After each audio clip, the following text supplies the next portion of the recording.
meaty pizza if you missed that. Okay, next question. Oh, you are so good, aren't you? I bet you're the best at school ever. Is that this? Amazing. Okay, what's your name? Spencer. Okay, who's your question for, Spencer? How much damage was done to your car after Mel and Sue crashed it?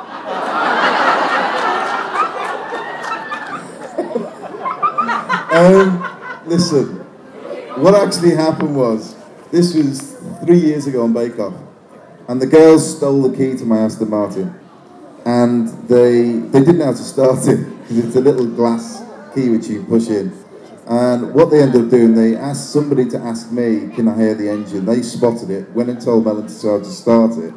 They then started it. Now, Mel sat in the passenger seat, Sue sat in the front. You put it into D, it's like an automatic gearbox, and the car naturally moves forward at about 3 miles an hour, so she never actually touched the gas. She moved it 50 yards and then parked it up and got out. When I came out from Bake Off, my car had moved, so I said, who's moved my car? And of course, no one would admit it. And I said, well, I found out it was Sue in the end, and I threatened to call the police and all this. But it was a joke. But the whole thing about driving it, thrashing it down the road, and crashing it into a ditch, it's been made up by the press. Surprise, surprise. Never. Okay, next question. Wow, yes. Making it easy for me, thank you. I tell you what are you getting there? There was one story, because I saw that story in the press, I decided to tweet something. I've got a picture of Mary Berry sitting on my motorbike. So I said, Mary Berry was involved last night in a bar brawl over a darts match. She was last seen leaving the scene on a Ducati Panigale, and the press printed it. Hey, we could have some fun with some press here today. What do you reckon? Chinese whispers? Come on, let's make up a new story, see if we can get it in the papers tomorrow. Okay, the person that can come up with the best story, put your hand up in a couple of minutes, all right? So what's your name? Scarlett, who is your question for? Have you ever not wanted to try something on Bake Off that someone has baked? Yes.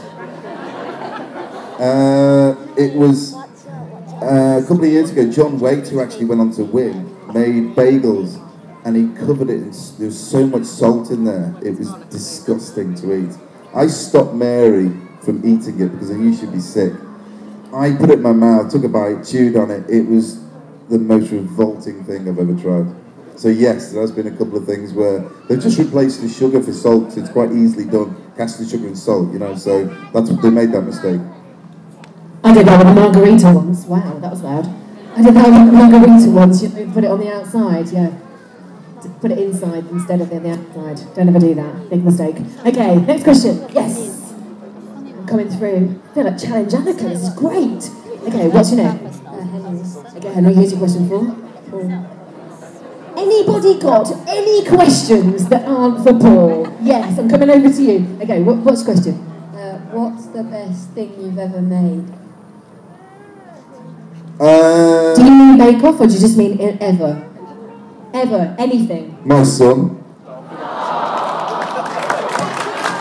Although I do love home.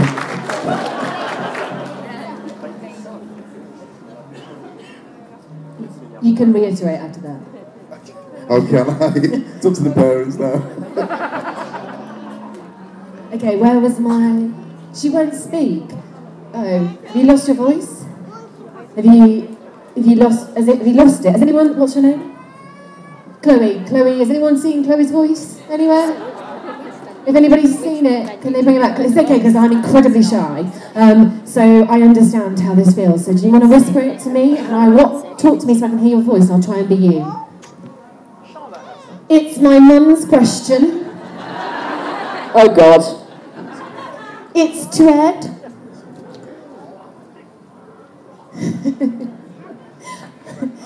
How long does it take to fix... Is this because it takes you a long time? How long does it take to fix a car? I suppose it depends on what's wrong with it. That's a very good question. I think on the show, we have about 2 weeks to make each show or each car. So that doesn't include things like paint. Obviously, if it has to paint, we normally do a load of work, send it off to the paint shop. When it comes back a couple of weeks later, we then carry on. But that's all we have actually time for to do those things. I think a lot of the cars here have been restored. It might take 10, 20 years depending on how much time the gentlemen normally get to play around with stuff. I don't know, how about you guys? You've been doing up cars? How long does it take you? When I was living in Liverpool, I used to buy the old MG, with the double skin on it. And I knew it was really bad when I put my hammer through it, and it went straight through. And there was a newspaper in there from about 20 years ago. And I just filled it with a bit of plaster, sprayed the wheels with an aerosol tin, and got rid of it. Made a few quid, actually. I mean, I always find that when you're doing wheeler dealers, I see you with an aerosol tin, and then later it looks quite professional, How did you manage to do that with a 6-inch van? I'm a professional, obviously. But I think sometimes it depends on what you're painting. If you're painting satin black, which is one of our favourites, then that's actually quite easy to do and quite easy to make look good. Some of you might remember a Capri we did. That didn't turn out so well. I wouldn't recommend painting metallic paint on the hottest day of the summer, with a spray can, rattle can. It comes on as dust. It's rubbish. So yeah, it can be tricky, but yeah, it's good. Great, thank you. Joe? Yes, can we have a question for the left-hand side of the stage? I think the right-hand side. Anybody got any questions for Tom? I've got a question. Tom, how do we get a space in your restaurant, ever? Turn up in that shirt. Well, it's very difficult. I'll be honest with you. 3 weeks ago, my in-laws were down on a Sunday and tried to take Sundays off. So I said to Beth, my wife, and I said, let's go and have a bit of lunch at the Hand and Flowers, and I couldn't get in.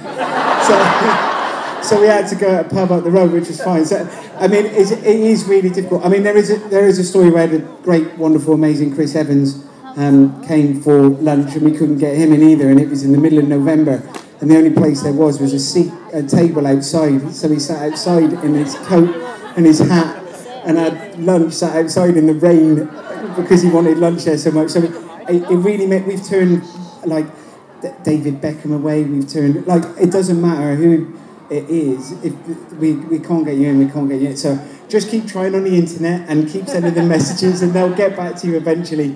But don't take it personally. I can't get in either. So what is the waiting list right now then? What's the what? Waiting list. If you booked in right now, how long would you have to wait? So for a Saturday, it's this time next year. But there are always... Can I book in this time next year? Is that okay? Well, I've been banned from doing anything to do with the bookings.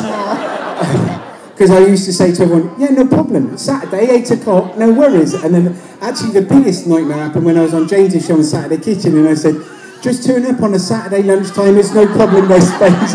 And I was there on the Saturday morning with James, and I got back to work about 2 o'clock after doing Saturday Kitchen, and the girls were going mental at me. They go, what did you say on the telly? Like, we had 70 people just turn up, and we couldn't get them in. So it's not just my fault, it's James's as well.